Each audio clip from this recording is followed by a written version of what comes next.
Yo, what's poppin', everybody? Welcome back to the podcast and the episode of Caffeine and Green. And I am happy to say, if all of you don't know yet, Caffeine and Green is now officially a roasting company. That's right. If you head over to www.caffeineandgreenroasting.com, you can head over and check out my single origin, which is the El Jaguar, which is a little bit of zest, orange zest, I should say, a little citrus, also a great mouthfeel, chocolatey, and just has also a little bit of some nutty taste. So it's really, really good. And I also have the Issa blend, which is bold, dark and chocolate, and it's amazing. It's basically a crowd pleaser in my opinion. So head over to caffeineandgreenroasting.com, check out our coffees, order some up today. And for my guest today, that is going to be my man, Tyler Herrera. That's right. He's the owner of Tired Eyes Coffee. He's been on the show before, and he is amazing. You'll hear it on the podcast, but I said it a lot. He is an inspiration to me on the daily. I mean, I talk about hustle. I talk about grind. I talk about how you're making that green. Tyler is the epitome of a hustler. He's making that green by doing exactly what he wants and how he wants to. And that right there is how you do it these days. That's 2020 shit for you. All right? I love it. I hope you guys love it too. It was a great, great podcast. I'm happy to be back. I'm happy to have my man on here. So without further ado, Tired Eyes, Tyler Herrera. This your time to shine, homie. Let's go. Caffeine and green. It's your boy Connor. What's good? Good. Caffeine and green. And we are live. Hell yeah. Yes, Tyler. I have to do I know you already cracked yours, but I'm going to do it. My bad. No, you're It fine. sounded so bomb. Dude. Like watermelon tahini. Yeah. Dude, I know. It's Shout out fucking to dang. Booze Brothers. These are the homies across the street. Cheers, bro. Cheers. Fuck yeah. Good to be back. Dude, I made it an absolute point when I knew I was going to be having the podcast back on. I wanted you to be one of the first people. Hell yeah. Thank you. I was originally and this is, again, when I texted you about this, I wanted you to let you know that it wasn't like you were replacing them. It was legit like, this is perfect because I was already going to hit you up for like another couple weeks. Hell yeah. But now it worked out. You're here right now. Yeah. We're at the new location for Caffeine and Green, which is Steel Mill Coffee up in Oceanside. So thank you for making the trip, sir. Absolutely. But when you said yes, it's like the first thing that comes to mind is, dude, first of all, before we get into anything else, it's like you have been busy during COVID. Yeah, absolutely. You had to make a serious pivot for people. So for people who don't know who you are, please tell them who you are. I'm Tyler Herrera. I own and operate Tired Eyes Coffee. We're down in downtown San Diego, and yeah, that consumes my life. That's what I do. I run Tired Eyes. And you roast. You're not just a cafe owner. You are a coffee shop owner. You are the head roaster as well. Yeah, correct. I roast everything. Kind of do everything for Tired Eyes at this point, for better or for worse. But I would like to, I think of myself as like the roaster and owner, because roasting is my favorite thing. Dude, that's amazing. And then on top of that, you have probably one of the coolest graphics known to man. Absolutely. Yeah. I mean, it's your shop logo, if you will, but then you've also translated your logo into a coffee cup, which is ironically what your logo is. Yeah. Dude. So for people who can't see it, it's who like are just listening to this, Tyler has a cup from Tired Eyes, which his logo is a coffee cup with like super tired eyes, basically not even opened, and it like a kind of like a crooked smile, or a crooked open mouth. It's kind of like drooling some coffee out. Out. Which is funny to say out loud now. I haven't ever thought about it like that, but yeah, he's totally drooling coffee. Like, dude, that is. And then I walk into your shop when it was open. And well, it's open again, but before COVID hit, and you had the cups lined up, and I'm just like, dude, this is by far the coolest coffee cup I've ever seen. Thank you. I mean, that means a lot, and that thing is it's definitely our bread and butter. It's really powerful that people can identify us by that so easily, and the fact that we got to turn it into essentially kind of like a mascot in a way. You know what I'm saying? Like really bring it to life with the mug. That's been really powerful for the business, like it's how people identify us as that mug, so Dude, that is so. You know what's so funny? I had a marketing meeting today, and I had made like a TikTok video or whatever, like using your cup. I only have 2 coffee cups. Yeah. Your coffee cup and then City Bean Roasters in LA. So shout out to my boy Carlos. That's but sick. yeah, and I was using your cup to make a pour over. I saw. Yeah. It's the one you post on Instagram also, Yeah. right? Yeah. That was sick. Dude, Yeah. I legit love that cup so much. It's like, dude, I'm not a person who needs to keep a bunch of different coffee cups. Yeah. I have like one. Yours was the second, and now I just rotate. That's it. Yeah. I don't need much. Fuck yeah, that's awesome. That makes me happy to hear. And dude. Yeah, shout out to Bradford Lynn. He's the one who designed our logo, and there was always kind of the idea in mind of like, wow, we can make this a real thing, you know, like 3D. And so it's like I said, it's our bread and butter for sure. Now, dude, before COVID happened, you were pumping. You were just like, you had the full coffee shop going. You were still making adjustments, but you had your espresso machine. You were doing the full 9, but you also separated yourself from the pack with your only non-dairy milks. Yeah, correct. So that was cool. Yeah. And now, in 2020, bro, like I have to say, I mean, for people who have not been to your shop since you reopened, because you were closed for a majority of COVID. Yeah, correct. But you now got rid of your espresso machine. And we can get into that, like what happened there, but you essentially got rid of that, and now you are strictly pour overs. Yeah, funny you say that. I'm working on getting the espresso machine back, just because like it was sitting in a corner, and it can only sit there for so long. Yeah, you know, just building up dust. That I was like, we gotta fucking try and bring it back. But anyways, switched to just pour overs. The espresso was giving us trouble, and like again, I handle pretty much everything. And so I just kind of got to a point where I was like, I need to open the shop back up. It's going to be slower anyways. Like, I'm going to be running the shop alone. Let's just make it like a slow bar experience. You know what I mean? Okay. So yeah, just switched to just pour overs and then like cold brew lattes. And it actually worked out really well because I've been able to run the shop mostly alone, you know? But again, weather's starting to get cooler and like people are asking for espresso more, so definitely going to get back to it. Okay. So that's essentially another thing I want to talk about. Yeah. Is with COVID still strictly in place, especially in California where they're saying things are back on the rise, so they might close down again, all these things. And then you take on top of that, we're coming into winter. I mean, San Diego, it rains like once a month during that time. For like 10 minutes. Yeah, for 10 minutes. But when it gets cold and then when it does rain, that's going to affect business. How do you think you're going to adapt? You know, I mean, frankly, I've already been adapting a lot because our neighborhood has got hit really hard because of COVID. Because like our neighborhood relied on conventions and tourism and office workers, and all that is out the window. Damn. Yeah, so it's been like a major shift for the business, and honestly just focusing more on the online store. Like blessing in disguise having had that somewhat established before, you know, because now it's allowed me to like, that's a third of our business right now, you know, and so like it's pretty fucking good for an online store. Yeah, bro. Yeah, so that's whether it was gonna rain or get cold or not, I'm still feeding that side of the business as much as I can or intend to, because it's just like our neighborhood was not built to endure this really. Yeah. You know, I don't have organic foot traffic really, and I just can't depend on the shop to carry us right now. So definitely a lot of online stuff.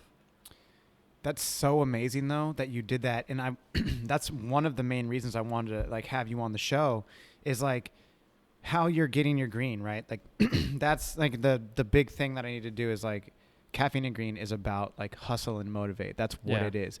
You're a hustler, bro. Like that's the way I look at you. I know you might not look at it like that, but like to me, you're a hustler. I like what I wanted to talk about was how you specifically, you shut the shop down. I remember that day. I've been following you on Instagram. I follow your story, but then you get a roaster, you redesign the shop, you pivoted so gnarly. And dude, I'm going to say completely, you were an inspiration to me.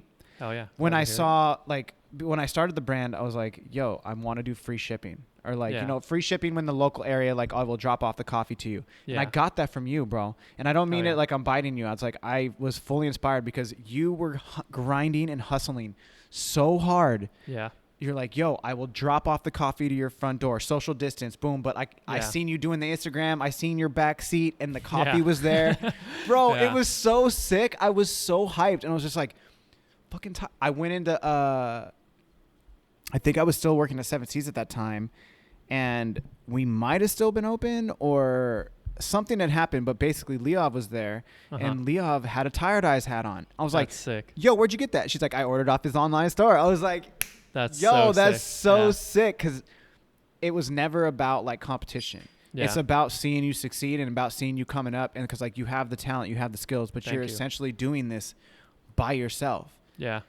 That's fucking inspiring, bro. Like, yo, not to Well, sound hella lame, but like, no, it doesn't sound lame at all, and I'm really happy to hear it, and I'm glad it can inspire, and yeah, I mean, I know there are people, like us that have come before us that I know this grind is how you get to where you want to go, is what I'm saying. Yeah. I've seen it happen for other people, and so I'm like, dude, I don't know when it's going to happen, but I know there's going to be a day where the scales finally tip and like the grind really starts to pay off. You know what Yeah. I'm saying? Like, it pays off right now because like I have my own business. That's the end goal, Yeah. But I'm just saying, like, there will be a day when I don't have to handle everything myself. You know what I'm saying? 100%. And we can have a team, and like, so yeah, I'm glad it can help inspire. But do you? I mean, I've never actually asked anybody this, but do you like inspire yourself sometimes? Do you ever catch yourself like, yo, I just did that? Like, damn, son. Like, yo, pat on the back.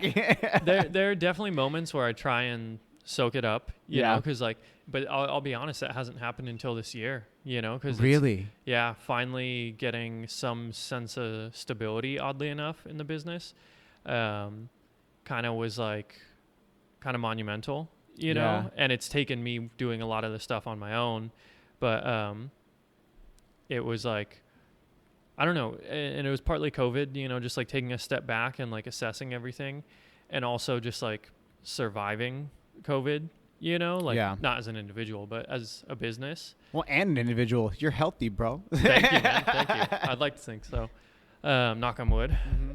But yeah, so it was, to answer your question, it wasn't until this year that I finally like looked at everything and I was like, oh shit, I should be proud. You know what I mean? Like, but day to day, I'm still way more consumed with like the things I want to be better at than I am with the things we're doing good at. You know what I mean? So I guess that's the curse of like creating something, Well, and also like, the one thing I wanted to also ask, especially, it was about, actually Leov asked this question, was that, since your green is focused more now towards like the shop's open, but you've gone strictly pour over for the moment because you're going to go back to espresso. How has that affected your business, positive and negatively? Because you seem like you're a lot happier with your hustle now. Yeah, and that's what's really tough is I am much happier because like I was just like, dude, I drink pour overs. You know what I mean? Like I don't really drink that much espresso, so like it made me way happier to just be truly doing what I like to do. Mm-hmm. You know what I mean? So I've definitely been happier at the shop, but I have customers to keep happy also. Of course. You know what I mean? So we're just getting enough requests for espresso again that I'm like, I can't really afford to lose those customers, but it made me realize that like you can stay true to what you want to do with your business for sure. You know what I'm saying? Yeah. Like it was very eye-opening to be like, damn, people still supported us when I went all in on what I believed in, but I still got to grow the business. So I got to, of course, got to meet the demands somewhat, and bring espresso back. Do you think that because people can feel your passion, whether it's through your social media or with interacting with you in person, that they wanted to support the business more so because of who you are, or is it because they're just loyal to the brand? I wish I knew. It's something I think about a lot. I'm like, do people, just being completely honest, it's like, do people know that this is like truly my livelihood, you know, like it's not just like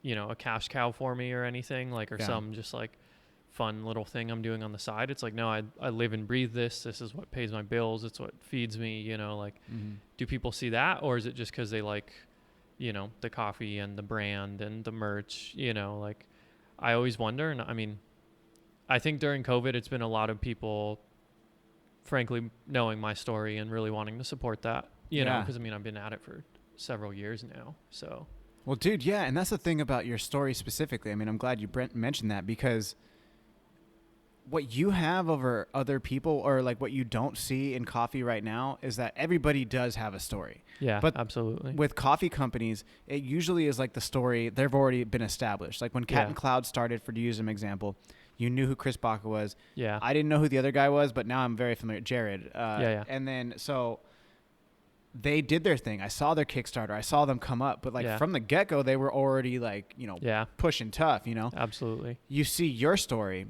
and it's like BMXer, you have multiple talents outside of it, and then you also at the same time are you're roasting. So you have the intellect and the obsession, if you will, in the roasting.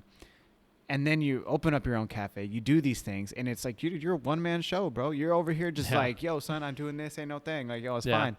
But I think maybe that's why. I mean, dude, that's why I fuck with you so hard. Like, thank you, man. I see that, and I'm like, yo, like, how is there not more people like you? That's what I'm asking myself. I mean, probably because it's really just insanely fucking hard. You know, like the work.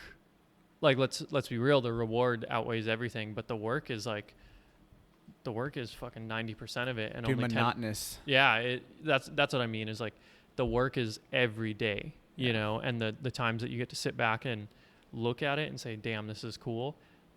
Those aren't every day. Those are every few weeks that you really have those big moments of like, "Fuck, this is a milestone." You know? So, yeah, definitely. It takes literally 110%. You know. But yeah, I mean, I wanted to roast coffee, and this is how I saw it happening. Dude. You know, I was getting denied at other job interviews and stuff, and I was like, fuck it, I'm just going to do it on my own. Dude. And so, that's really what it comes down to, you know? Dude, at what point did you start, okay, I definitely want to ask this, because now that I can like relate, because the last time we talked, I was just working for somebody else. Yeah. I mean, technically now I work for Still Meal as well, but I also own Caffeine and Green, and that's what I've been doing during COVID. Yeah. Still Meal is definitely new, but sometimes when I'm doing these, like I'm filling orders and like doing these things, and it's like, yo, I sold 20 bags of coffee today. And then it's like the other day I sold 10 bags of coffee, and I was just like, holy shit, like that's crazy. Like, but at the same time, I'm like, it's not good enough. You need to get more. Yeah. And it's like, but then I had to take a step back, because it's like, yo, this is a grind every single day. I'm like over here, like yourself, one man show. I'm like, okay, I need to do sales. I need to hit up a couple people to like sell some coffee, or like try to get wholesale accounts, or like make moves, you know, 100%. like. But then at the same time, you can't slip in your roasting. Yeah, it's tough. It's, you know. Yeah, it's extremely tough. And I mean, what I've noticed is it's just like, it comes in waves. You know, there are weeks where you feel dialed, and you're like, damn, the momentum's there, like everything's lining up, you know. And then there are weeks where you're fucking tired because you're running it all yourself, you know, and like, and things do slip up, and you just kind of gotta roll with it. And like, you know, I mean, who is it? Nipsey Hussle, the whole marathon thing. Oh, the marathon continues. Gee, that's just good. Yeah. And that's like, that's a very like important mentality to have, is to remember, like, there's not necessarily any one day that you're going to completely change your business and like get to where you want to go. Yeah. It's day after day of little efforts, you know, baby steps. Yeah. Baby steps. And it starts to pile up. And that's, I've learned that this year for sure, you know, and that's, I think the most important thing, if you're doing it on your own at all, is just remember, like, little, you know, little intentional actions every day eventually start to pile up. You know, there's no such thing as an overnight success. Dude, no. I mean, there's so many things I want to say, because you said so many like good things in that right there. The one thing, there's like, what are you going to do when no one's looking? Yeah. Are you that person? Like, oh, when somebody's looking, you'll maybe take that cigarette butt and you'll throw it away because you smoke cigarettes, or you Yeah. smoke a spliff and you throw it away. But it's like, what are you doing when nobody's around? Are you just like leaving it on the ground? It's like, Yeah. it's going to go to the ocean, bro. Like, no, Yeah. go pick it up, put it out, go pick it up, go Absolutely. put it in the trash. Yeah. Right. But then at the same time, to add on to what you were saying about the incremental steps, I think about language. Yeah. People are always like, I can't learn language. I can't do this. I can't do that. Well, number one, you need to change your mentality. How you saying I can't. Can't means won't, and you're just negative talk. Yeah. Absolutely.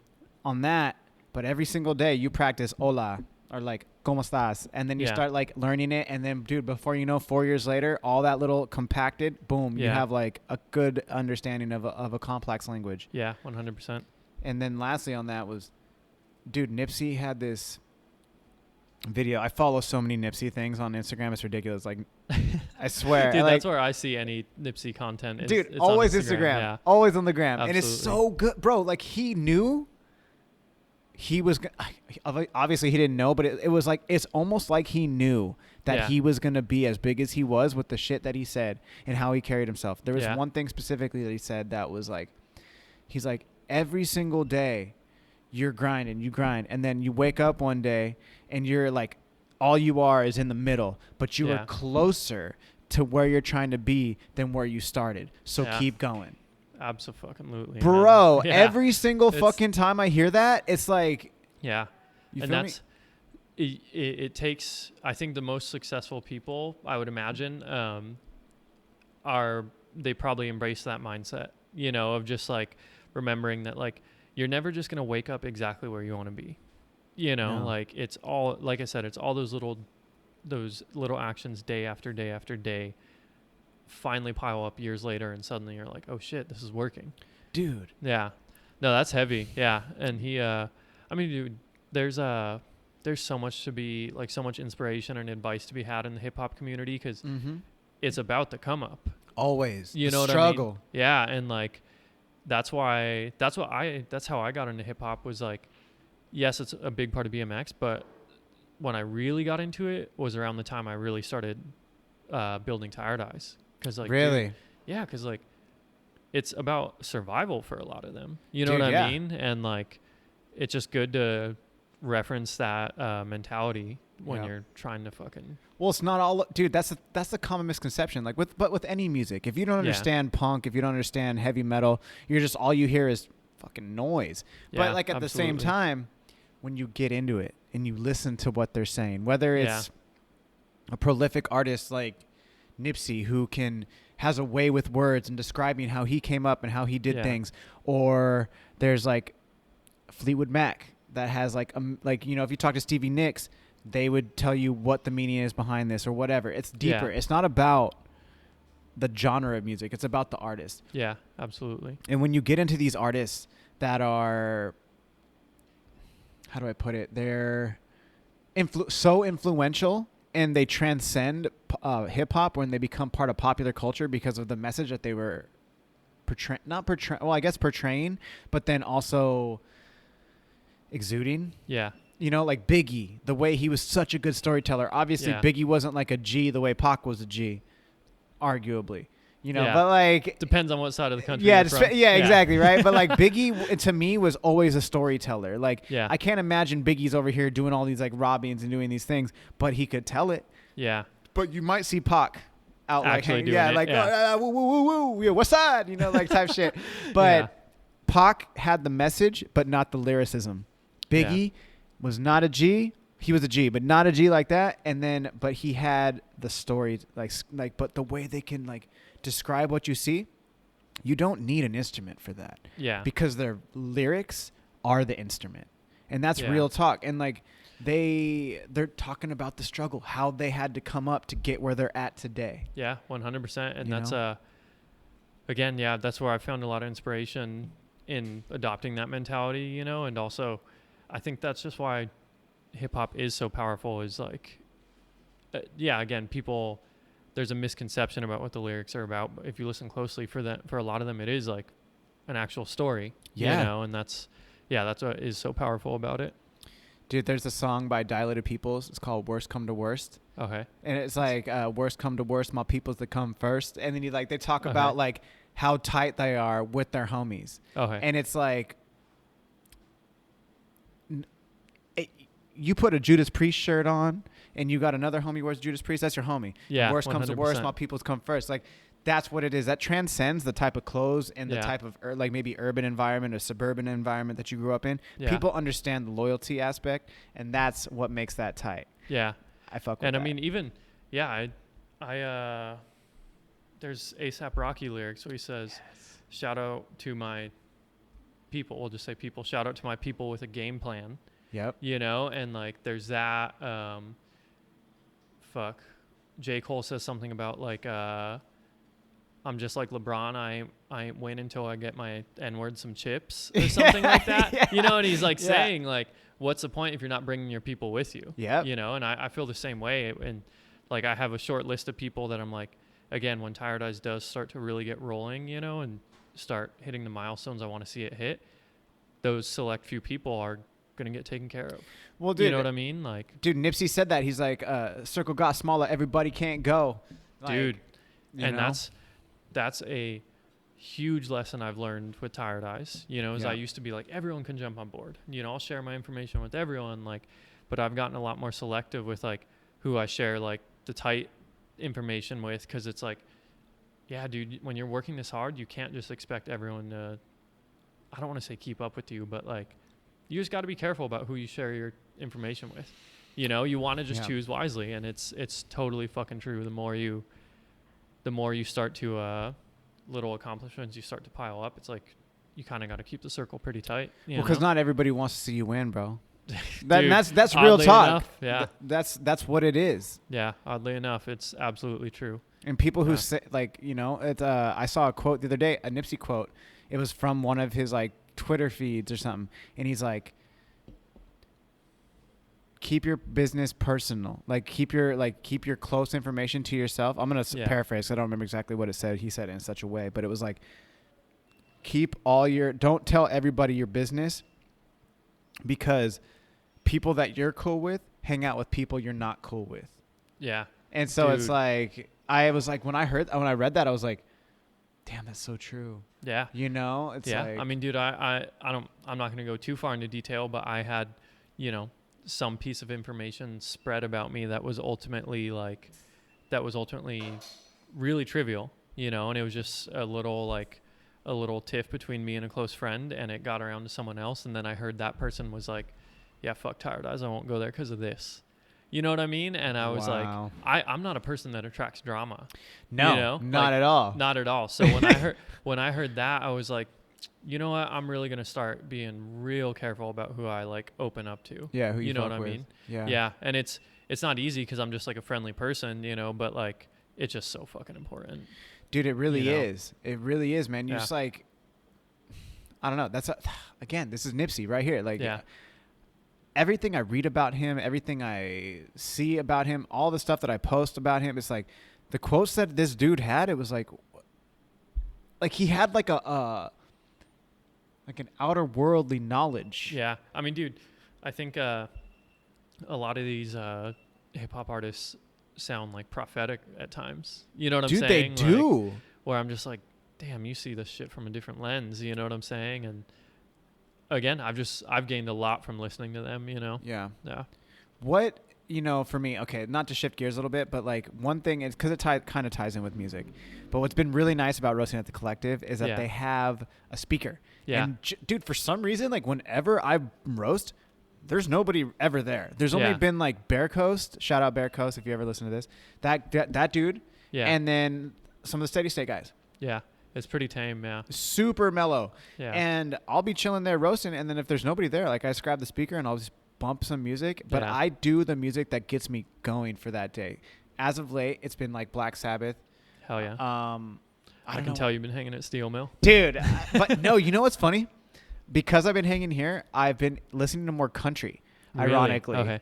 Because of it is not like the pop country, if you will. It's like Coulter Wall, like Shay has definitely been an influence on that. But it's like I'd be in here at like, dude, 8 o'clock in the morning, drove up from North Park, not drinking coffee to drink my coffee here. Yeah. And like, that's an accomplishment. Dude, right? Yeah, like I would sit over here on the bench and I'm like sitting here with Shay, kind of waking up, but like also making notes about espresso and this, that, and this.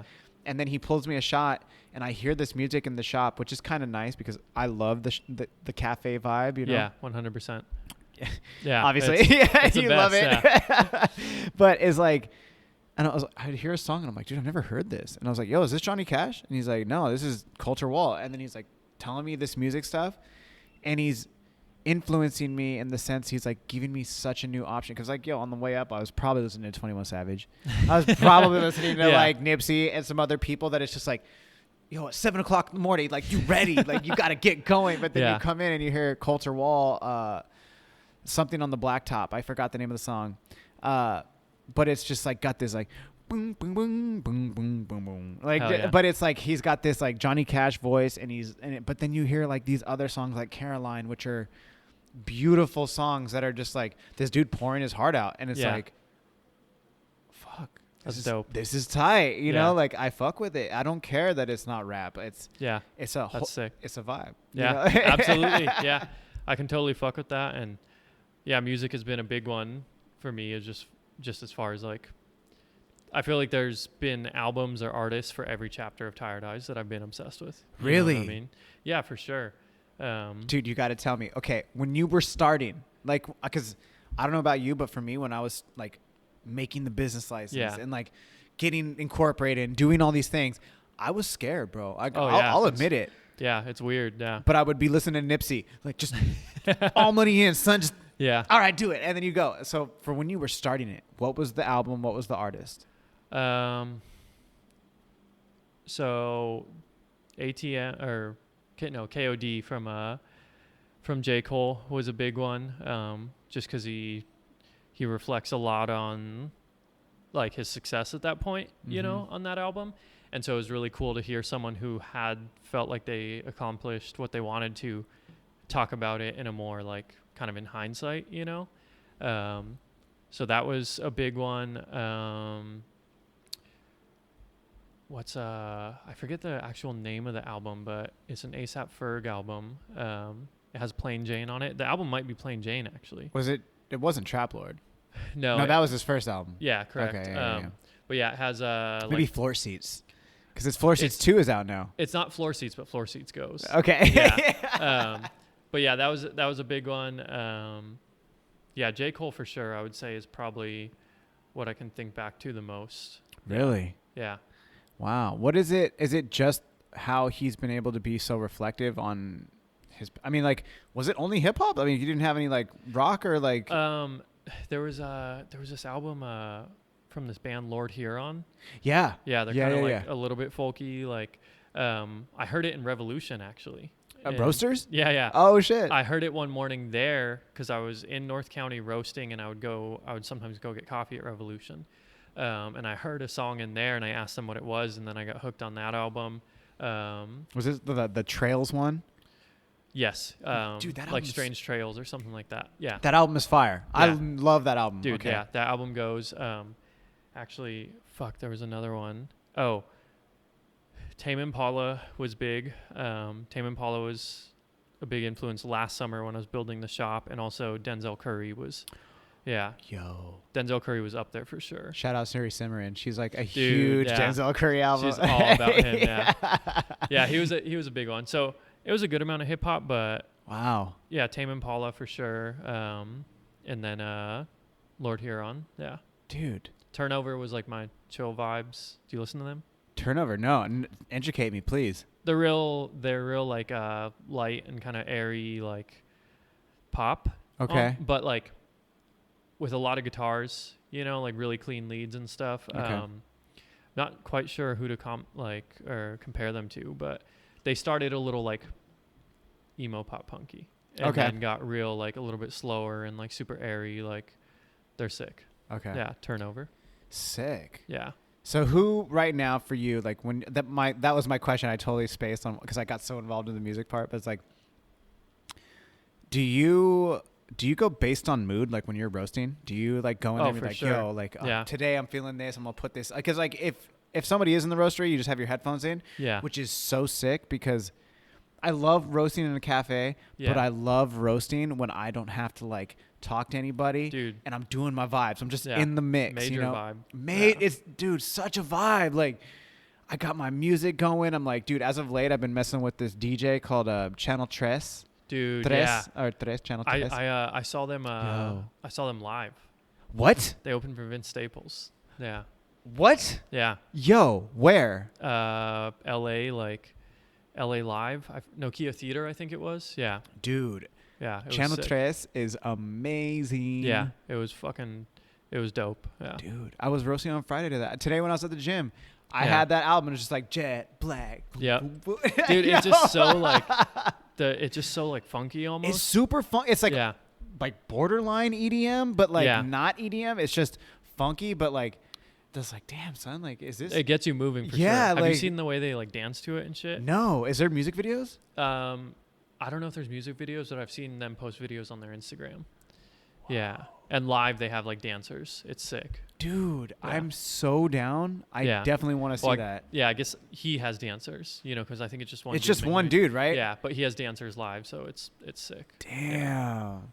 Dude, But I was hanging out with the homie the other day, and we were eating dinner, and she was like, I was like, yo, because she's a huge festival goer, Okay. and she was all, I walked into her house and I was like, hey, have you heard of Channel Tres? And she was like, no. And I was like, oh shit. Like, in my head, I was like, oh, she doesn't know like about Yeah. this music, And I showed it to her, and she was sitting there, and like, she's so intentional when she listens to music. Yeah. And she was like listening to it and like eating this like po' boy that we were eating, Oh, and yeah. she was like, yeah, I like this.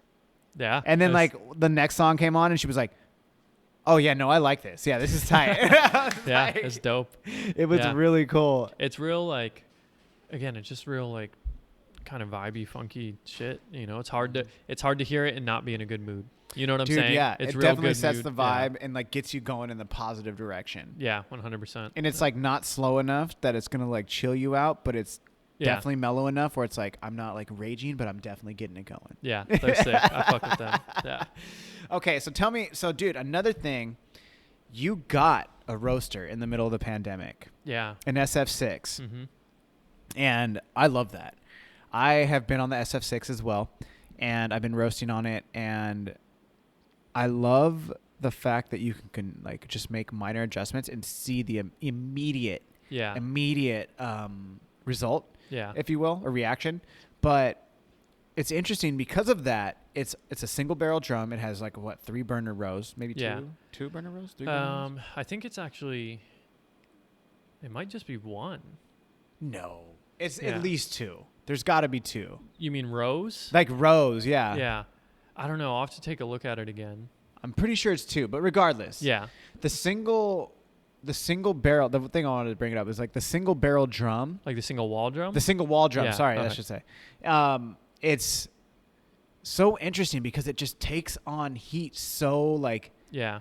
the last roaster I was on was a Dietrich IR5. Yeah. And this by no means, Dietrich, if you're listening to this, it's not like throwing shade. Yeah. But when you like make a flame adjustment, it's not as quick Yeah. and reactive as the San Franciscan. Yeah. 100%. And I can get the same flavor. It's not a problem. Like the Yeah. ceramic heating will definitely get it there, but the roasts take longer, even at smaller batches. Yeah. But with the San Franciscans jumping from the 6 and then going to the 25, Yeah. oh my god, bro! Like Yeah. they react so fast, and like the air adjustments are like so much gnarlier, and like Yeah. it's just a different vibe. But like Yeah. when you're doing your coffees, because your coffees are very sharp. Yeah. Like from what I remember, the espresso. Like we brought Leov to your shop, Yeah. and we tried your espresso, and it was sharp, and it was like it had a bite, but it was delightful. It was floral, full bodied, but it had that bite. Yeah. And then I actually took her to Steady State that same Yeah, day, and we had espressos there, and then like a pour over. Your pour over was a little bit better. It definitely was. No shade, but it was that I remembered why when I was tasting the espresso the other day here at Steel Mill. Yeah. The sharpness was coming through, and I Yeah. did not get that sharpness as much on a ceramic heating Yeah. Absolutely. as opposed to the direct, Yeah. Yeah. I mean, I think it's just like, I don't want to say it's more finicky with like an open flame, but it's definitely more not even temperamental. It's more sensitive, I would say. Yeah. Yeah. I think that's a good word. yeah, any adjustment you make, it's like pretty rapid, especially with the smaller ones. And yeah, I haven't roasted on a Diedrich personally, but I know how the heating element works, you know? Yeah. And so yeah, longer roast times, slower reactions, and I don't know much about how it imparts anything on the flavor, you know? Dude, to be honest, that's for me, like being like within this past year, I've gone from Yeah. the Dietrich to an SF6, two different two different San Franciscans. The taste for me, what I can notice is the sharpness in the taste, like specifically for espresso. Yeah. And then when I go to single origin, the single origin is good, Yeah.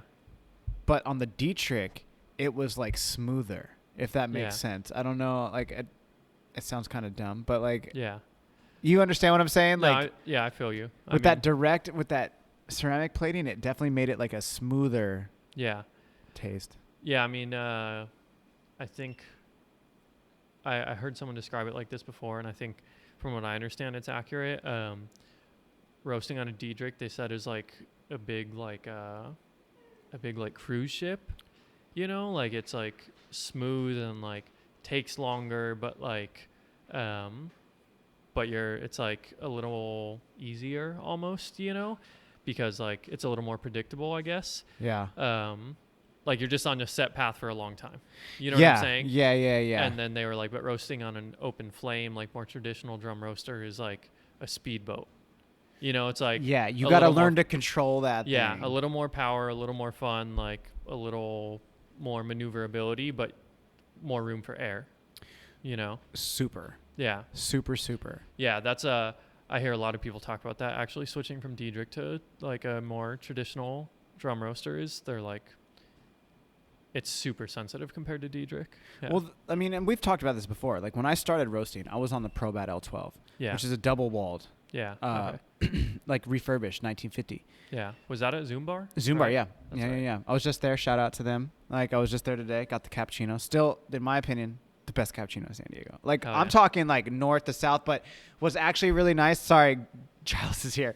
That we are directly started from Zoom Bar here, and the cappuccinos here are fire too. So I take that Shout back. out Steel Mill. I will rescind what I just said. But what was great about it was that, you know, learning to roast on the Dietrich was definitely unique. Yeah. But I'm definitely always been an open flame roaster. Yeah. Like that's 100% what I've always done. Whether it was on the Probat, and then ironically I uncrated and set up an SF25. So it was funny when John was there. Yeah. Our boy John. Our boy John. Shout out John. Shout out or John. Matt. Oh man. I didn't even tell you this. So I went to the roaster yesterday, and I went in, and he was sitting there, and he's like, the roaster doesn't work right now. And I was like, Which one? the SF6. Wow. And so he was like, you can go roast on the SF25. And I was like, damn, I haven't been on the SF25 in a couple of years. But I was like, Yeah. I have done this before. Yeah. So I was like, I seasoned it. I got it out. I uncrated it. I did the thing. But I haven't been used to the open flame and all these things in quite some time because of the Dietrich. Yeah. It's been I'd say about 3 years since I've roasted on an open flame. Okay. Because Yeah. I was at 7Cs for roughly about 2. Yeah. So I was like, oh, damn, okay. And then I started, dude, I won't even admit, I'm not ashamed about this at all. Like, I dialed in the SF6. Like, bro, different batch sizes, all J, G. Like, Yeah. yo, ROR going up, ROR going down. Boom, son. yeah. Like, looking G, the S curve looking dialed, like, yo, it's buttery. I get on the SF12 yesterday, and I was like, yo, what's the minimum batch? Like, straight up, bro. Like, Yeah, he's like, it's- 6 pounds. I was Yeah. like, I have 5.87 on each. He was like, that sounds good enough. I was like, all right, give me 2. Damn. Bro, I had one go at the Issa Blend. One You had one go what? go at my yeah. coffee Okay. at the Caffeine and Green Issa Blend. Yeah. Fuck it, let's go. Threw it in, boom, and then it's like, all right, and then I maneuvered it, and it was like, dude, my shit went up, and it went like across, and then I was like, okay, should not be going across like that. And then like Yeah. I just like started like, okay, boom, boom, boom. I'm like just adjusting. Because then you get to maneuver the air there too. And I'm like, yo, like when you get the air going on the bigger machine, it's buttery. Like, because on the SF6, you don't have to deal with it. Yeah. But then I was like, dude, I literally was in my head like, I felt like my head was like a Rolodex, and I was like going back like almost 5 years ago to like on the Probat L12. Yeah. Because I'm like, okay, think about air adjustments. Like we had 2 dampers. We had one on one side on the back flue, and then we had one behind the machine. So and then we had 2 burner rows in the front of the machine. So it's like adjust, go to the S side over here, boom, and then you go to the S side over there. I'm like, okay, what would these like my head roaster and what would the owner do? And it's like boom, boom, boom. And then I'm thinking Joe Morocco, like stay between 40 and 60. That's where your happy place is. And it's like, okay, right there. So if I know it's like this is where I'm living at, 60s full, 40s here, whatever. And then it's like you have all this firing in your head, and it's like, okay, there's one batch done, boom, going down. And then it's like one more 6-pound batch, and it's like, okay, it's roughly the same coffee. It's a different origin, but you know they can roast dark. Yeah. Boom. Okay. And then it was like still cross, but less. And then it went down. I was like, thank God. Like, oh my God. And then it's like, okay, if I would have had like maybe 3 or 4 more, like I would say maybe like 3 batches, I would have figured it out. But it was like 2 batches done. That's sick. Yeah. I mean, it's like, I definitely been in those like pickles, so to speak, roasting. And it's always a fun, like, I don't know, when you're doing production roasting, the goal is repeatability, right? Consistency. Yeah. You know, so it's like when you get those random curveballs, it's always fun because it's like, okay, this is going to show how much I actually know about this roaster. You know, is like, can I adapt on the fly? You know what I mean? But yeah, that's the blessing and the curse of the SF25 is like you can do all kinds of batch sizes. Well, dude, what was great about it was so like Joe Morocco said it to me.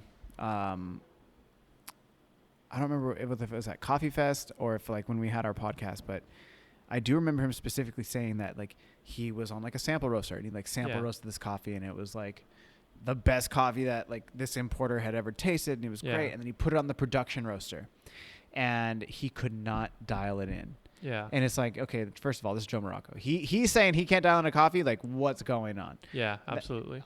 Obviously. Right. But then to hear him, like what he said next was, what makes you a coffee roaster is when you can jump on any machine and you can roast that coffee and that coffee tastes good. Yeah. It does not matter if it's a single, like a fluid bed roaster, a single wall, double wall, you name it. You know, he can jump on a Lorian, he'll kill it. You jump on like this M3 Quest over here, he was going to kill it. But I think about that all the time. That's why it was so funny when like Matt came over, he's like, or John came over. When John came over. Yo, my bad, G. Poor John. Yeah, poor John. Sorry, my bad, G. John came over and he's like, so how are you liking the SF25? And I was like, yo, I've been on this before, but it's been some years, like 3. Yeah. And he's like, he looked at my curve on Cropster and I was like, it wasn't that good. Because you see the line go up and it like a fucking, like a lifeline, like a beep, beep. And it was like, and I'm like over here adjusting in real time. And he was just like, okay, well, let me know if you need anything. And I was just like, fuck. Yeah, dude. We've all been there, though. Yeah, we're all like, going to delete that curve later. Yeah, just like, do you want to save? No. Yeah. Oh, dude. We have absolutely all been there. We're just like, I don't know what the fuck happened there. I'm going to forget that. Oh, my God. But I love it because I think we can, like, to even bring this back to, like, earlier in the conversation. Bro, I think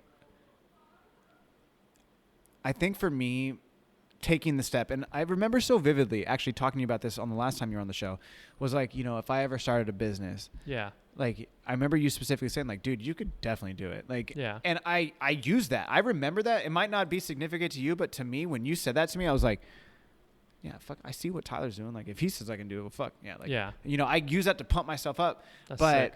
It was, what was so significant is that like, fuck, I lost my train of thought as I was saying that. Fuck. What were we just talking about? You were just, last time I was on, we were talking about, I had told you that you could run a business. What was before that, though? What were we saying before that? Just about the roasters and being able to adapt to different roasters. Oh, it was just, I've taken it all in stride is what I wanted to say. Is that it's like, I learned that it's like, dude, embracing the suck. That's what I wanted to say. Dude. I think sorry, not to interrupt. No, I think I've please. heard you talk about that before, and I think that's so important. And I could take this advice for myself as well. Yeah, I've heard you talk about that on a different podcast. I think it's like you have to know you're going to be shitty. Dude, you're not going to be excellent or great right off the bat. You're going to make mistakes. Yeah, and like the people that you look up to probably have 15 years on you. Yeah. You know what I'm saying? And they've like, made so many more mistakes. Exactly. And that's something you really have to learn. And like it's tough in specialty coffee because like there's this everyone's striving for like consistency and excellence, and like everyone wants to be the best. Yeah. That's part of the fun of it, is like everyone's just trying to do the best coffee they can, you know? So it definitely eats at you because you're not always hitting your marks, but you have to understand everyone who's great at anything, no matter what it is in the world, they sucked for a long time. Forever. If it's possible, forever. Yeah. Bro, like I can't embrace the suck. That's embrace the very suck, important. dude. Yeah. Like you have to be comfortable being uncomfortable. You have to know that you're gonna fuck up, and like I think the biggest challenge for myself, and maybe you relate, but it's like I think more than even failing my customers or failing the people that believe in me, when I fail myself, dude. Yeah, when you fall short of what you know you can do or what you know you could have done. Yeah. And it's like, what the fuck, bro? Yeah. No, I'm so glad you get that, because it's something that some people don't understand if they've never like fully given everything they have to like their craft. You know what I'm saying? Excuse me. Sorry. Yeah, it's like now I lost my train of thought. Oh yeah, you're failing yourself. Yes. Yeah, like those moments, like I don't know, like when you're trying to dial on a new coffee, or like I don't know, it seems trivial, but again, when you're giving everything you have to this stuff, and there are just those days where nothing's clicking and you're like, fuck, I know I can do better. Those days are like, dude, it feels like the world's crumbling. You know, and like, but you have to go through them. Yeah. Oh yeah. You know, it's part of getting better, and like, but they're brutal. Yeah. Dude, they're brutal. Like to the point, I remember one day, oh my God, I don't think I've ever shared this with you before, but you know, if Asa ever hears this, he's probably going to laugh his fucking ass off. But it was so funny because like I've known Asa for a while, and this is well before 7C's opened. Okay. But once 7C's opened, like our relationship, without sounding too lame, is like it blossomed because he was on the podcast multiple times. Dude, I think he's been on like 4 times. Like me and Asa, when we get together, like we could just talk for hours, like literally. Well, and he would edit there, right, on like Friday mornings. His Friday routine, he would just come in and have like either a cappuccino or a latte and like a donut, and like talk to me while I roast. That's sick. And because he was just a homie, bro. It wasn't even like he was like editing. It was like he had to get ready for the rest of the day, but Fridays was his day to come and kick it. And like our homie Josh, it was like me and Josh and one other guy, and so he would be like, if Josh wasn't working on Friday, like, where's Jay Brew, and like his Instagram name, and shit, sick. And it was sick, and it was like, because dude, the best thing about working at 7C's in the mornings when pre-COVID was when me and Josh were together, bro. Like neither of us were up. He's over here dialing an espresso. I'm warming up the roaster, doing like the shit for the day, but our like, because you're not really up, our wittiness and our roast game is like super on point. Yeah. That's so dope. And he would just be like shooting one-liners at me. Like I'd be dead, bro. Like just fucking dying. And then I would shoot like a one-liner at him, and he had this move where he'd like stop, and he like grabbed the cafe like the countertop and just like grab his chest, and he'd be like leaning over like laughing so hard. Like dude, so many days over like almost 2 years, I'd be like in tears, like I'm like, whoa, I can't believe you said that. That's so dope. But it was like, that was what Asa was there for. But I remember that was like later, like, but when we had like just opened, dude, it had to have been maybe like after he had been on the podcast, or like right before he was about to be on the podcast, but he came in during a rush, and it was like right when we opened. It's just, this had to be like the first month, and we ran out of espresso. I undershot the espresso, and so I roasted espresso on a Thursday. This was a Saturday. It's 2-day rested espresso. for whatever reason, the baristas that were there weren't able to dial in. I'm over Yeah. here dialing it in, and my dialing in experience at that point was next to nil. Yeah. And I'm over here like tightening, doing this, and it's like Prometheus walks up, and he's just like, "What's going on, bro?" And I'm like, I'm trying to dial in some espresso right now. And he's like, "Is it too gassy?" I'm like, "Well, it's 2-day rest." He's like, "Yeah, so it's super gassy." And so I'm like, he's trying to talk to me, but have a conversation while I'm trying to dial in the espresso. And it's coming out like at 40 seconds. And I was like, holy shit. I'm trying not to lose my shit because we got a full line out the door. Dude, we've all been there. Dude. It's so like, dude, it feels like the walls are just closing in on you. So much. Yeah. And I'm trying to be happy the whole time, but inside I'm dying. Yeah. Dude, and that's a nice thing about COVID now is people aren't always in the shop. So you kind of, in those moments, you have a little bit of like a barrier to be like, fuck, I got to fix this. Yeah. You know what I'm saying? Yeah. And like, and they're outside just waiting for their drink. They know it's going to take a minute. But dude, pre-COVID, I remember that shit. You have a line and like, I don't know, you fucking spilled milk behind the, behind the bar, and you don't have time to get a mop, and you're just like trying to keep your cool. But oh, dude. And then you have the customer who like walks up and they're just like, you're like, I guess they're your normal customer. They're your local, so they feel like they have a bond with you. So they're just like, "Hey, I want to tell you about last night," and you're like trying to pay attention, like, "Oh, okay, cool." And but like, now is not the time. Yeah, but you're just like, "Shut the fuck up, Tim. I don't want to talk about your day right now." Straight up, absolutely. Yeah, we've all been there. Dude, it was so gnarly, but like that was Prometheus. Yeah. And then it was like, I think we even talked about it later, but like it was just like, "Oh my God, bro. I can't right now." Like I miss the cafe vibe though. I'm not going to lie. Like do you miss that at all? Do you miss having like your shop full of people, or do you prefer it now where it's more like, it's not that I don't miss that. I'm just really grateful that I'm getting closer to my like longer term goals right now. Yeah. And I think in large part it's because like we do have some balance right now. Like the cafe is not always busy, so like I can like work on shit on my computer while I'm at the shop. You know what I mean? Yeah. So that's been really good. But I definitely miss like just shooting the shit with people. Yeah. You know what I'm saying? Like that's where I'm just like, some people will come in and I'm like, "Oh fuck, I haven't seen this person in 6 months." Yeah. You know what I'm saying? Yeah. And I'm like, damn, I miss when it was as easy as just like, "Oh, what's up?" Like whoever that you see 2-3 times a week. Yeah. I definitely miss that like camaraderie. But I was never like, I've never been into like study spot cafes or like, so I don't necessarily like crave the shop being busy. I just miss like seeing the people that you're used to seeing. You know what I mean?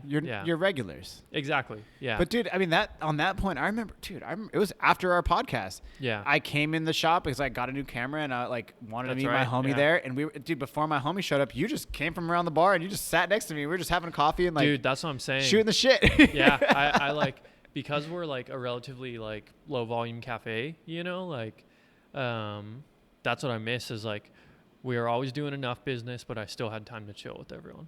You know what I'm saying? Oh, yeah. So, yeah, I guess that's the thing is like, I definitely miss having people in the shop, but I mostly just miss those moments where it's like quiet and you see someone you haven't seen all week and you're just chilling for like 20 minutes. You know what I'm saying? You can have a coffee. Exactly. Yeah, and like relax a little per se. Yeah, that was definitely dope. But now it's like, it is a little weird when you're like, "Oh, this person comes in, like, what's up, Jay?" or whoever, Yeah. You give them their drink and then it's like, "All right, see you later." And that's that. And you're like, "Oh shit, that's right." Yeah. So yeah, that definitely can be a bummer sometimes, but dude, it's just the world we live in now. Dude, well, that's the other thing I kind of wanted to get into is like, I saw it during COVID, but then now you have like all the pictures you sent me for promotion wise, you have your mask on and you made the mask, which was amazing that you were able to transcend the bags essentially again to another real life a three-dimensional character if you will, or article of clothing now.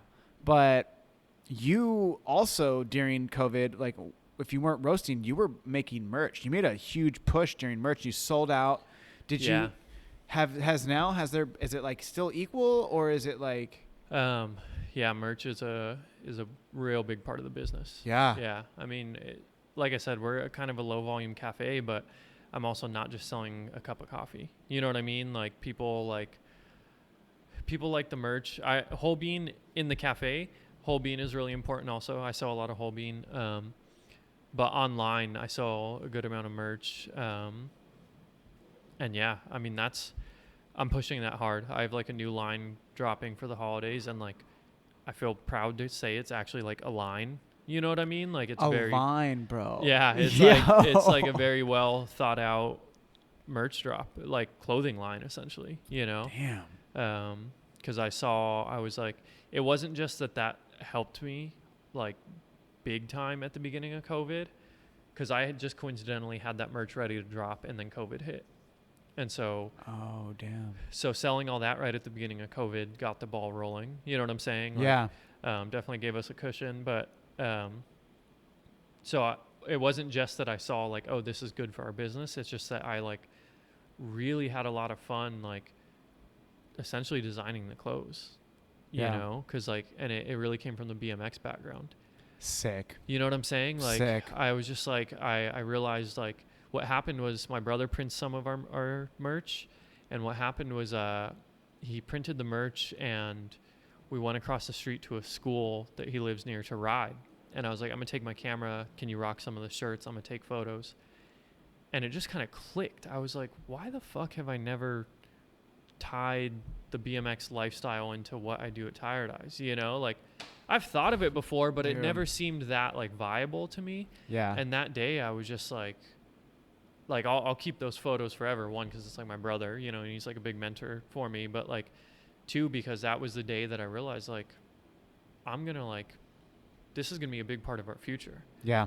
So this new merch line that's coming out, like, we're shooting all the like, it just got finished today actually. Today. Yeah, and Sick. yeah, we haven't shot any photos yet, but me and my homies a couple of my homies were going riding in downtown with the merch, and I was like, dude, let's just full blown do like an actual like lifestyle shoot with it. As corny as it sounds, you know, No, but dang, I was like, no. yeah. Go I mean, ahead. the merch is very much like BMX inspired. You know what I'm saying? Not the designs, but like it's stuff that we would wear while we were riding. Yes. You know what I mean? It's like, it's the hoodies, it's the long sleeves, it's the beanies.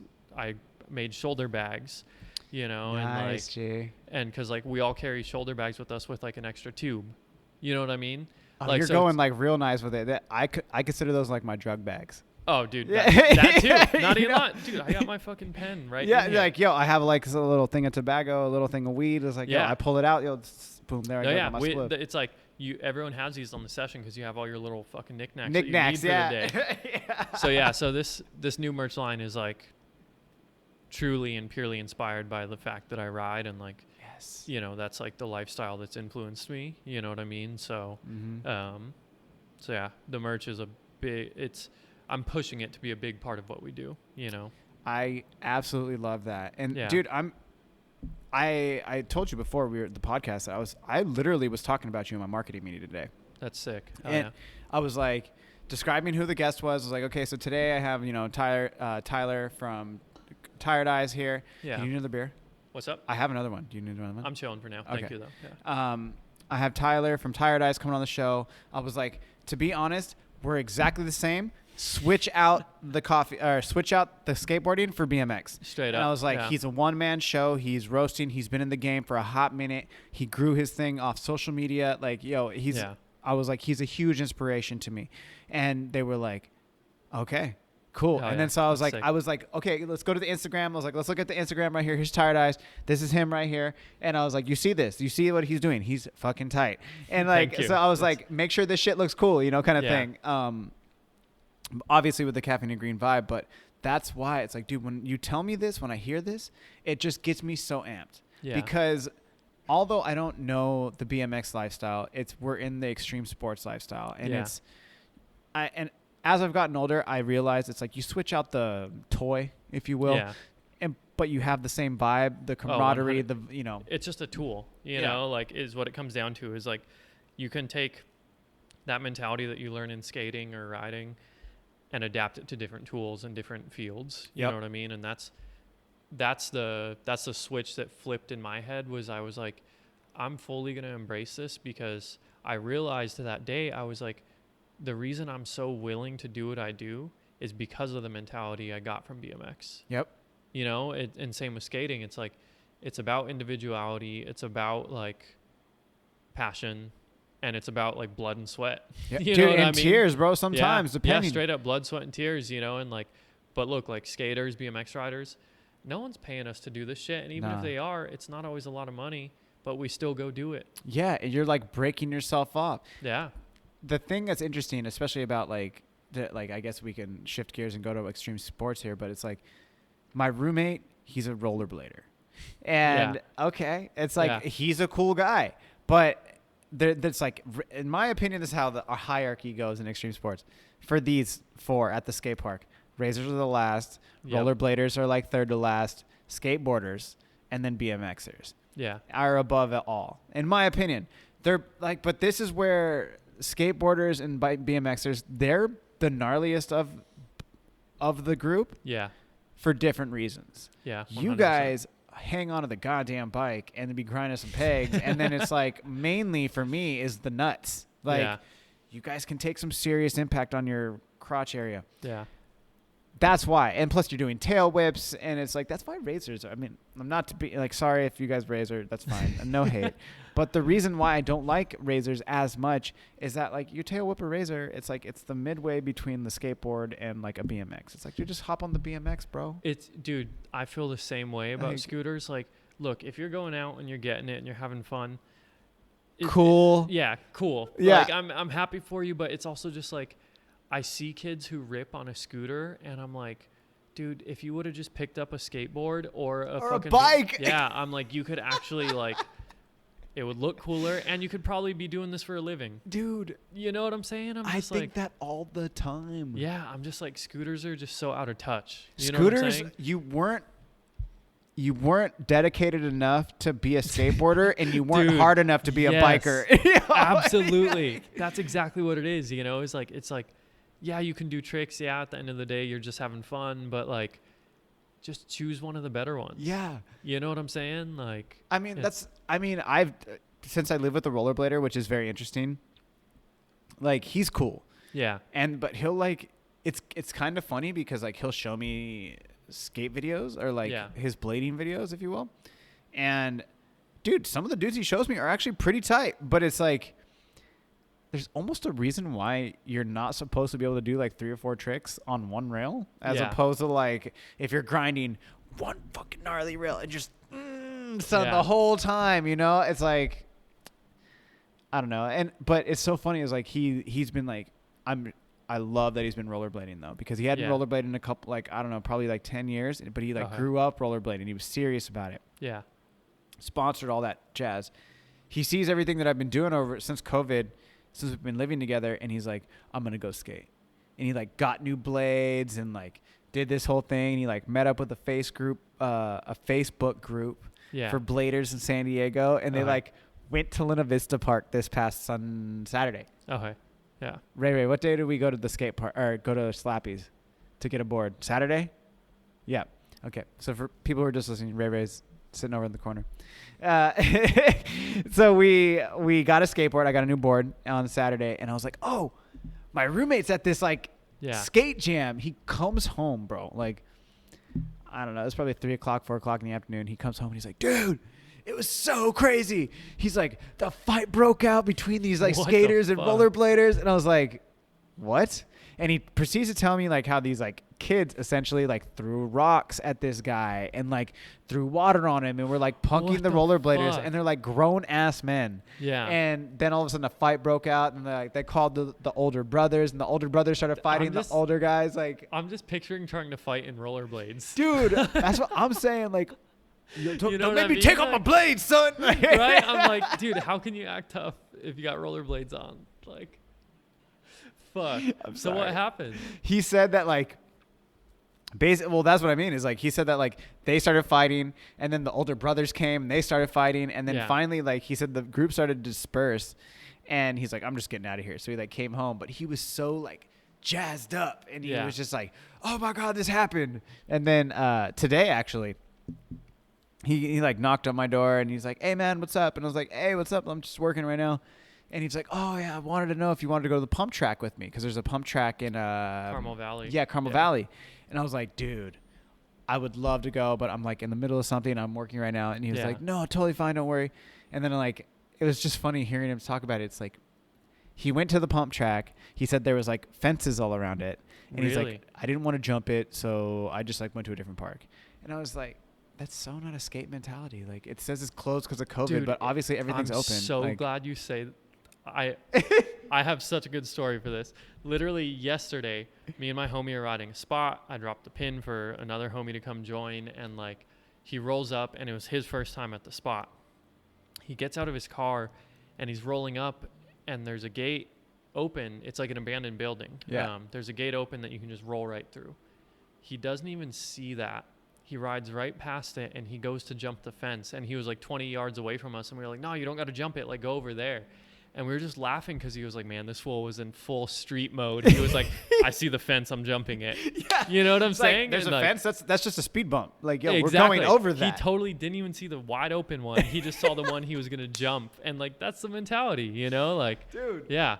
Dude, there's a whole thing with skateboarders, and like I think the Barrick said it, and it was like never stop hopping fences. Dude. Never. I have thought multiple times in my adult life, jumping a fence, like any other adults who sees me doing this thinks I'm crazy, and I don't give a fuck. Yeah. Because it's the best feeling. You Dude. know, like. So what? They're gonna come and be like, "Get the fuck out of here." Okay, I gotta go. Oh, you're gonna give me a ticket? Darn. Okay, yeah, $200. Fine, but I still had fun. I'm still gonna do that shit for the rest of my life. Yeah. Dude, as long as I can, as long as I can roll. Yeah. Absolutely. That's why I'm going. Yeah. Like till the wheels fall off. Straight up. I feel that. That's what it is, G. Yeah. Dude. So before we get out of here, because we're coming up, I know we're staying on a schedule. We are. Yes. So before we get out of here, like basically, I wanted to know specifically is like, what is the future holding for Tired Eyes? Like, because dude, you've made so many changes as we've talked about in this conversation. What's the next direction for Tired Eyes? Next direction is, like I said, more BMX influence. You know, like I've been keeping it quiet because there's some projects in the works. You know, like we have a collab coming out with a BMX company. Sick. Yeah. So once that drops and once the merch drops, I'll really start to feed that into the brand more. And then I think really just building the brand, like the identity, just kind of our signature style. You know what I mean? Which is going to be a lot of focus on merch and a lot of focus on more lifestyle stuff, you know, specifically BMX. Sick. Yeah, I'm real hyped. I'm surprised it took me this long, but I'm fully going to like lean into my BMX background, you know? I love it, bro. Yeah. Dude, Dude, you got to be you, man. It's your company. Dude. Express yourself. And I know that sounds like cliche, but Dude, that's, you know, I was saying how like when I took those photos with my brother, I was like, why didn't I think of this? It wasn't that I hadn't thought of it. It's that I was afraid to do it. You know what I mean? Like when I took the photos and I saw the Tired Eyes merch on a BMX bike, you know what I'm saying? Yeah. And I was like, dude, I'm afraid to just be who I am with this shit, and I need to stop. You know what I'm saying? Bro. And that's hard to do, but like it's true. If you see something you believe will work, you gotta fucking go for it, Bro, but that's the thing is I mean, and bring it back to earlier in conversation. I think for me, when I look at you, you're so inspirational because you are who you are. You haven't faked the funk. When I learned that you were a BMXer, that was just like a bonus because I saw your passion through your roasting and your passion for coffee. And that is like all I needed to see. Yeah. But then I find out like, you don't just ride, like, yo, you're a BMXer, G. Like you're like how I've said on the podcast before, it's like, oh, do you skate or do you like skate? Yeah. You know, like, oh, I ride a longboard. Like, okay, bro, you don't skate. You like ride along every now and then. Absolutely. But then you got dudes like Ray or myself or Giles over here, or like anybody who was at Steel Mill, they skate like actively. You know, 100%. Riley's pro, Lachey's still living that life. Little C kills it on a vert ramp. Yeah. Stupid good. But it's like they're living that, they understand it. And because you embrace that, I think because now like I see it and I love to see it. Like, dude, I cannot bunny hop to save my goddamn life. But I love seeing your brand because now that to me is like now you're really expressing yourself. Dude, yeah, and I think that's going to be the goal moving forward, you know, is expressing ourselves and not being afraid to embrace it, because that it's exactly what you said, where it's like I'm really living that. You know what I'm saying? Like it's like, look, my knees and my back are sore right now because I rode yesterday. You know what I mean? Like, and it's like, what am I doing tomorrow night? I'm riding. you know? Buttery. And so I was just like, and dude, we're in downtown. We meet up for our sessions downtown. Like, I was just like, dude, why am I afraid to show that this is what I do? Yep. You know what I mean? Like, Yep.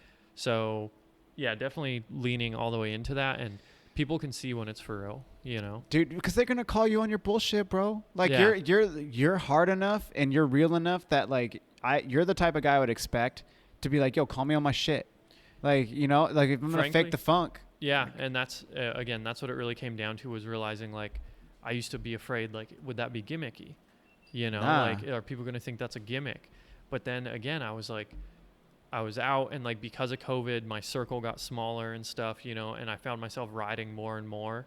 Shout out my friends, DeMarcus Paul and Albert Mercado. We started riding together a lot, even though we've known each other for the past like 8 years, I think. I started riding with them a lot more because of COVID. It just stayed kind of us. Yeah. You know what I'm saying? And I was just like, I'm not faking the funk. You know what I mean? I was like, dude, we're out here 3 to 4 days a week doing it. They're pro, so they got to do it because, like, Yeah. you know, they gotta, like, they have a job to do. But also, we would all be doing it regardless of that. Dude, that's what, you know? See, bro, I'm Yeah. gonna fuck you ride a bike. That's tight. That's just so tight because that's exactly what me and Ray did. Like, dude, I've been a skateboarder my entire life, like literally since like 3 years old. But before COVID happened, I wasn't skating that much, and all my time was going to jiu-jitsu and coffee. Yeah. When COVID hit, and I'm literally over here sitting in my room for like 4 days in a row, haven't left even my front door, like literally been in my house for 4 days. Yeah. Ray calls me and he's like, you want to go skate? I'm like, social distance skate? And he was like, yeah. Because it's even at this point, I was like, well, shit, like I can't even hang out with my boy. I don't know if he's sick or whatever. Yeah, absolutely. So it's like, yeah. but then it's like, we go on in one day, and then before you know it, it's like, oh, I've skated 3 times this week. It's like, I haven't skated 3 times in like 6 months. Dude, yeah. You know, like I went through the same thing. Like, I'm always riding. Don't get me wrong. Like, yeah. There have been some periods in my life where I'm not riding as much, but like, I'm never selling my BMX bike. I'm always thinking about it. Like, but then sometime it was in July. I pedaled into downtown, and I saw my homie DeMarcus, and we hadn't seen each other because of COVID. And then we just had a session that night, and then the same exact thing happened. Yeah. Suddenly, it was like we had a session a few days later, and then a few days after that. And DeMarcus is on it every day because, again, he's pro. Like, it's what he does. But it started piling up, and I was like, damn, dude, I got to ride this wave. You know what I'm saying? Yeah, yeah. I could feel the momentum building, and I was like, okay, I've done this long enough that I know it ebbs and flows. There are parts of your life where you're too busy to be doing it, and then there are parts of your life where you're on it. And so I've been on it lately with them, and that's when I was just like, dude, I'm leaning all the way into this. Yeah. You know what I mean? Well, then like, it starts to reflect in what you're doing, because, like, dude, it's I can't remember his name, but he's a samurai. He talks about something. God, I can't remember his name. But basically, this samurai talks about how, like, he's this amazing samurai, but then he was also like a calligraphist. Like, he could like, I don't even know if that's a word, but he was really good at calligraphy. Yeah. And then he was like a poet, and then he was this and he was that. He did so many things, but he also talked about, he's like, when you get good at something and you're really good at it, you basically, it becomes a part of your life that if you start to slip in any one of yours, it starts to affect the other. Yeah. So that's why, like, for me personally, it's like, if I haven't trained in 3 weeks because I was getting over an injury. Now I'm about to go back into training, but it's like I've been skating. So it's like skating, coffee, jiu-jitsu, and then it all like starts to fit, and it's like, oh, yo, I got to do the podcast. Yo, I got to do editing. Yeah. Like, and it's like they all feed each other, and it's like if I start slipping in one, it's like, oh, what are you doing, bro? Yeah. Like, you can't do that. Dude, 100%. Yeah, I absolutely agree. And like routine is king in a lot of ways if you want to like really like build momentum. And like even I live in Golden Hill, the shop's in downtown, so I'm like, I don't know, maybe a mile at most from the shop. And even if I'm fucking sore, even this morning, I knew I was sore, I knew I was feeling it, I still pedal my BMX bike to the shop now. Sick. You know, and that's just something I've learned in the last few months is I'm like, it's not always about doing tricks. It's not always about sending it. It's about just making sure you're constantly in touch with it. You're on it. Yeah, you're on it. Literally on it. Literally on it, yeah. Yeah, and that's been huge for me is I'm like, it's kept me in check with coffee because like I don't go to the shop all sluggish because I just drove there 10 minutes after waking up. It's Yeah. like now I wake up, I know I got to get there on my bike. That wakes me up. Yeah, you have to be like very much aware. Exactly. Yeah. And then I start my day hyped because I rode my BMX bike. Yeah. You know what I mean? Get some tunage or something like that in there. Yep. Exactly. And so like, even if it's a day where I know I'm too sore, too tired or whatever to like do anything, just making sure I'm on it at least, 5 times a week, like has kept me so consistent. Damn, 5 times, bro. Dude, it's gnarly. You're going hard. Yeah. Yo. I mean, yeah, it's, if you see my personal Instagram, I've been filming like clips a lot and just like, I've been out, Yeah, but you're getting it. It's kept me on top of coffee because I'm like, I love them both just as much. You know what I'm saying? Yeah. So it's like just having that mentality of like, I'm also single right now. So like, dude, I'm just soaking it up. I'm not even going to lie. I'm like, no one's bothering me. I'm doing what I want to do. Like, I'm going to do this shit as much as I possibly can. Just go as hard as you possibly can right there, bro. Yeah. And it's definitely paying off, and I know it's not going to last forever. Like I'm going to get a boo somewhere down the road or, I don't know, or Tired Eyes is going to require more attention than it does right now or whatever. Yep. So I'm just soaking it up right now and just trying to get it as much as I can, Damn. So, yeah. Right there. And that's it. That's how we'll end it. Hell yeah. My G. Dude, always good. I am so hyped that we got to have this conversation. I'm so hyped that you're killing it. Thank you, man. Likewise. I appreciate that you were like, I'm single, I'm just crushing it. Like, yo, that I know what that feels like, and I definitely understand your grind, and so I'm just so happy to see what the future holds. And like, honest to God, bro, like I'm a huge fan. You inspire the fuck out of me. I've said that multiple times on this, but like more so than ever, even after now COVID, I'm not letting my homies not know how I feel about them. Hell yeah. Because it's so much like, it's so unknown, and it's always been unknown, but now it's like, yo, bro, you'd never know. Yeah. So I appreciate you, bro. You inspire me. Please continue to be an inspiration for me. I'm watching. I'm an avid fan. I'm not your biggest fan because I know there's other people in front of me, but I'm a huge, huge fan, bro. Thank you, man. Love your coffee. Love that you're doing the BMX. Love that you're doing the roast. And keep fucking grinding, please. And just keep being inspiration. And for all the people out there who are listening to this, go buy some coffee from my man. He fucking kills it. He knows what he's talking about. It's good coffee. Thank you, man. Yes. Means a lot. Yes. Yeah. Tired Eyes. Thank you. And likewise, man. I love everything you're doing, and I came up here because I was hyped, So like, yeah, keep doing your thing. Thank you. Dude, tell the people where they can find you. Tired Eyes Coffee on Instagram. Tyler Does Coffee is my personal one where I share a lot of the journey and kind of behind the scenes shit. And YouTube as well, Tyler Does Coffee. Those are the 2 most important ones. Yes. Yeah. All right, my G. This is definitely not the last time you'll be on the show. Thank you, man. Dude, welcome back. I can't wait. I cannot wait to see the next chapter. And when there's another big thing, you know the deal. I'll promote the fuck out of it. Thank you, man. Yeah. All right, Thank G. you. Peace.